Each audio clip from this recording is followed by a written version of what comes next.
What the? Hai guys, selamat datang kembali di konten movie di channel ini.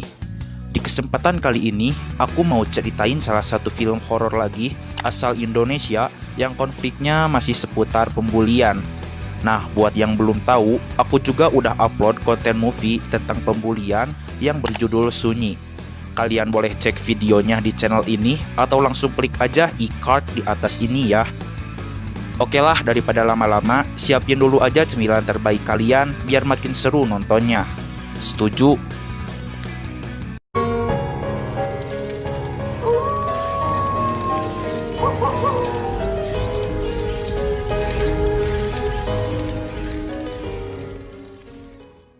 Dia melihat, bahkan dia menjadi korban bullying yang bukan cuma menyerang fisik tapi juga psikisnya dia.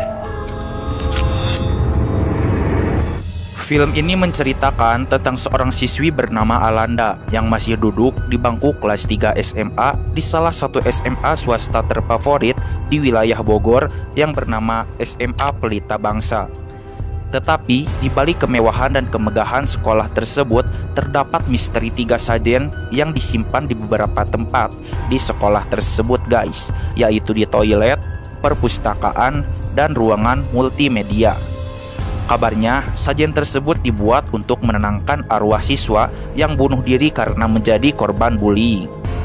Ya, bullying di sekolah tersebut kerap terjadi menimpa para siswa-siswinya, sehingga korban bullying pun depresi yang akhirnya memutuskan untuk mengakhiri hidupnya alias bunuh diri guys. Oleh karena itu, Alanda yang sudah sangat geram dengan perilaku menyimpang di sekolahnya yang semakin meradang, akhirnya Alanda memutuskan untuk membuat misi memutuskan rantai bullying yang ada di sekolahnya tersebut.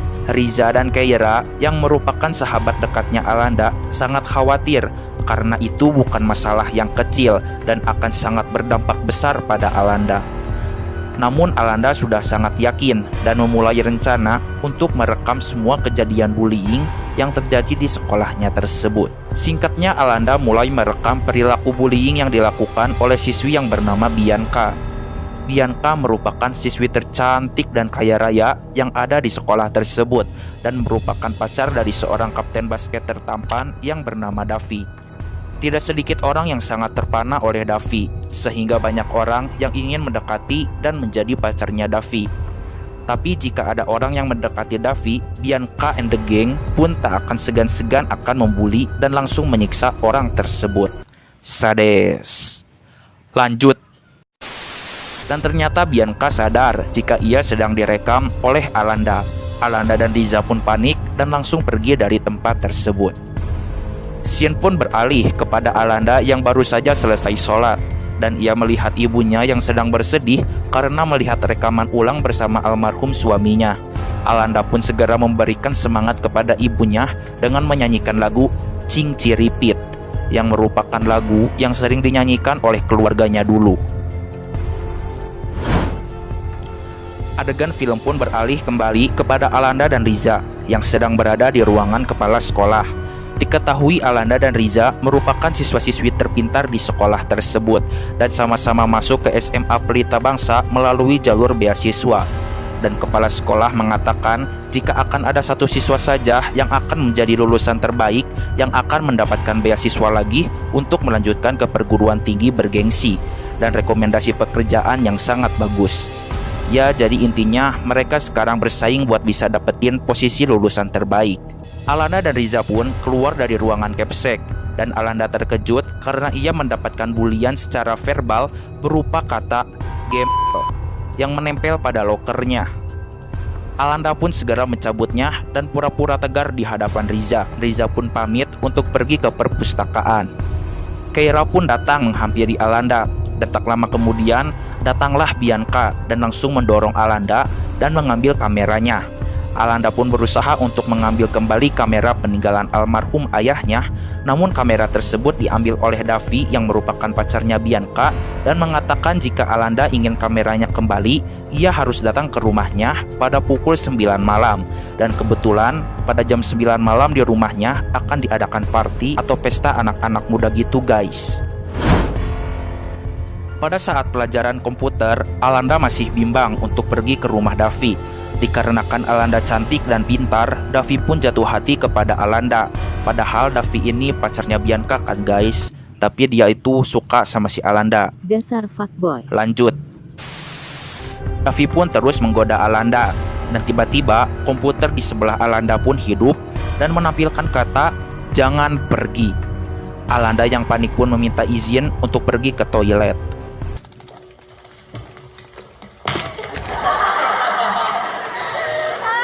Di toilet, Alanda pun bertemu dengan asisten cantik penunggu perpustakaan yang sedang cuci tangan. Ia pun memberikan tisu kepada Alanda. Dan tak lama dari itu, mereka mendengarkan suara tangisan di toilet rusak yang tiba-tiba terdengar suara teriakan. Alanda yang panik pun langsung pergi ke kelas kembali. Malamnya jam 9, Alanda memutuskan untuk mengambil kembali kamera peninggalan almarhum ayahnya.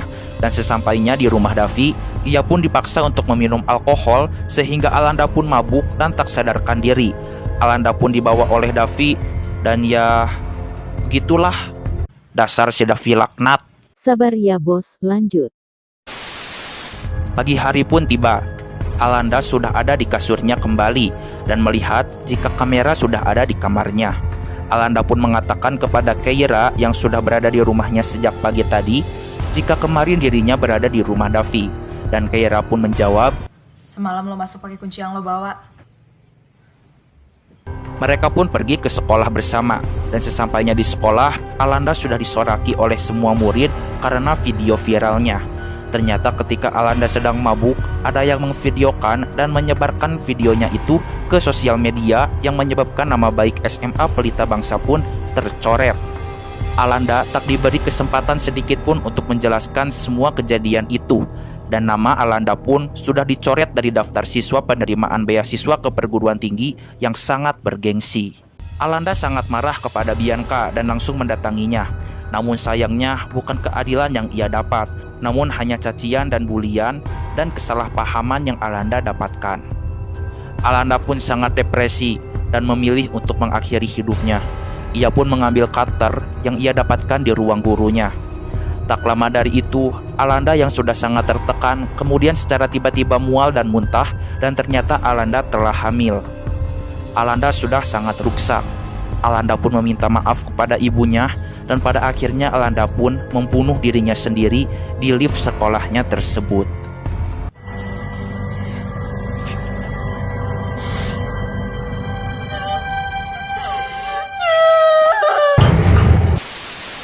Alanda ditemukan tewas oleh penjaga sekolahnya dan ia pun segera dimakamkan. Kepala sekolah SMA Pelita Bangsa itu pun meminta agar ibu Alanda agar menutup mulut dan tidak memperbesar masalah ini dengan diiming-imingkan dengan sejumlah uang. Namun ibu Alanda tidak terima dan langsung pergi begitu saja. Ibu Alanda merasa sangat kehilangan. Ibu Alanda pun baru mengetahui jika selama ini anaknya sedang berusaha untuk menghapuskan bullying yang terjadi di sekolahnya. Dan karena itu, Ibu Alanda pun ingin melanjutkan misi anaknya dan meminta pertanggungjawaban kepada sekolah untuk mengusut kasus bullying di sekolahnya tersebut. Namun sekolah tak mau bertanggung jawab. Ibu Alanda pun geram dan pergi ke toilet. Di toilet ia bertemu dengan mbak perpustakaan dan memberikan tisu kepada Ibu Alanda. Nggak ibu, nggak anaknya, dikasih tisu terus. Lanjut. Di sisi lain, arwah Alanda yang tak terima dengan semuanya terus-menerus menghantui orang-orang yang sudah membulinya. Bianca yang sedang akan skincarean dan mau bikin swipe TikTok challenge dikejutkan dengan Alanda yang tiba-tiba pingin ikut skincarean. Karena Bianca takut, ia pun segera menelepon Davi untuk meminta pertolongan. Tetapi arwah Alanda semakin menjadi-jadi.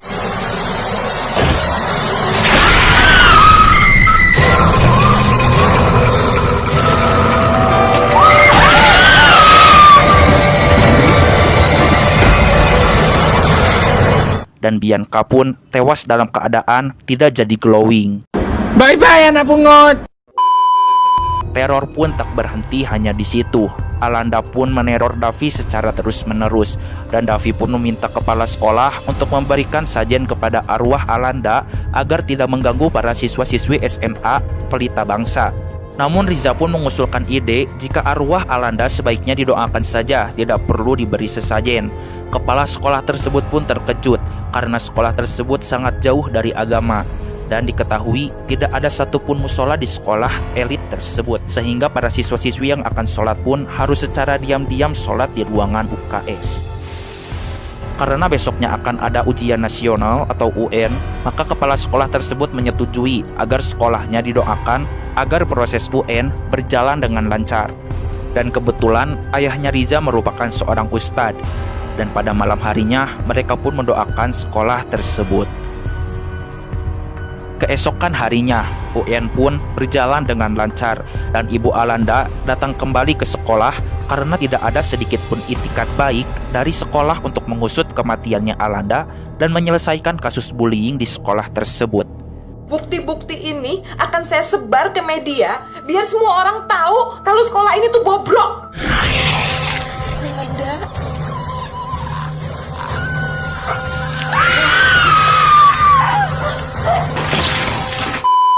Ibu Alanda pun kecewa karena pihak sekolah masih belum memberikan itikat baik kepada Alanda.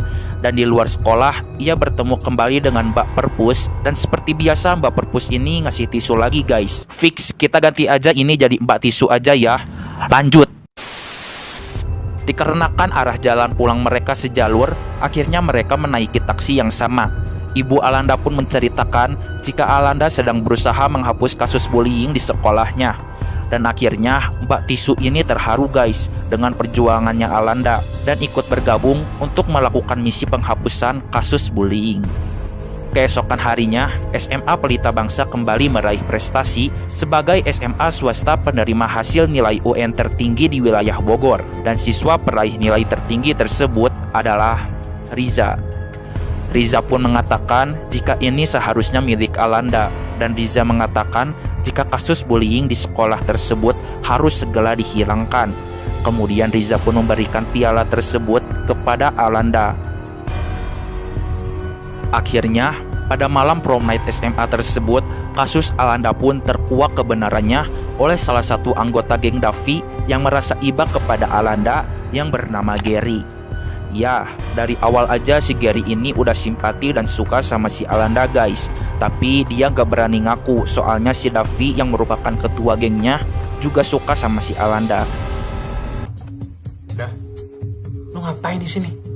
Mana kamera gue?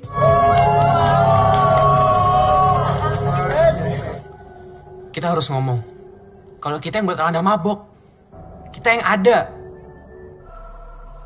Kalau kita dikeluarin dari sekolah gimana? Kalau orang tua kita tahu gimana? Gila lu ya. Terlihat di rekaman tersebut bahwa yang merekam dan menyebarkan video Alanda yang sedang mabuk itu ternyata sahabatnya sendiri, yaitu Keira. Mbak Perpus yang sedang nonton prom night secara live pun segera bergegas menuju rumah Ibu Alanda karena khawatir jika Alanda akan langsung membunuh Keira. Para penari di acara prom night itu pun kesurupan 3 arwah korban bullying. Alanda pun segera datang dan mencari Keira.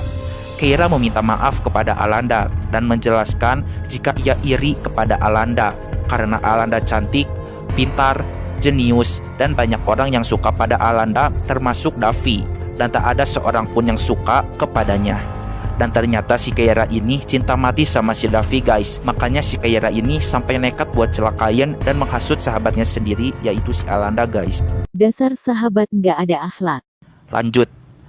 Tak lama dari itu, Alanda pun mencekik Keira dan Riza segera menelpon ayahnya untuk segera datang dan menyelamatkan Keira dari cekikannya Alanda. Ayah Riza pun datang dan langsung membaca doa. Akhirnya Keira pun lepas dan langsung berlari ketakutan hingga ia tertabrak oleh mobil hingga tewas. Setelah itu, Ibu Alanda pun sampai dan langsung bertemu dengan Alanda. Ibu Alanda pun mengikhlaskan kepergian Alanda. Dan untuk terakhir kalinya mereka pun menyanyikan lagu Cinciripit secara bersamaan. Cinciripit, ulang baju kecaput. Dan Alanda pun pergi untuk selamanya. SMA Pelita Bangsa pun ditutup karena kasus bullyingnya yang sudah disebarkan ke seluruh media sosial. Dan pada akhirnya, Davi pun mengalami gangguan kejiwaan karena terus-menerus diganggu oleh arwah Keira yang penasaran, hingga pada akhirnya Davi pun tewas. The end. Oke guys, itu dia seluruh alur cerita dari film Sajen ini. Dari film Sunyi dan Sajen, kita udah bisa tahu sebesar apa dampak bullying bagi para korban bully. Dan please, jangan pernah kita mencoba sekalipun untuk membuli orang lain, karena itu akan merugikan diri kita sendiri. Dan bagi para pelaku bullying, coba kalian pikir, gimana rasanya ada di posisi si korban bullying. Coba pikirkan dan renungkan dengan diri sendiri. Dan apa manfaat kalian buat bully orang lain? Dan buat kalian yang gak pernah bully orang lain, aku kasih 10 jempol buat kalian, karena kalian memang luar biasa. Cukup sekian video hari ini, mohon maaf jika ada kesalahan kata, and see you.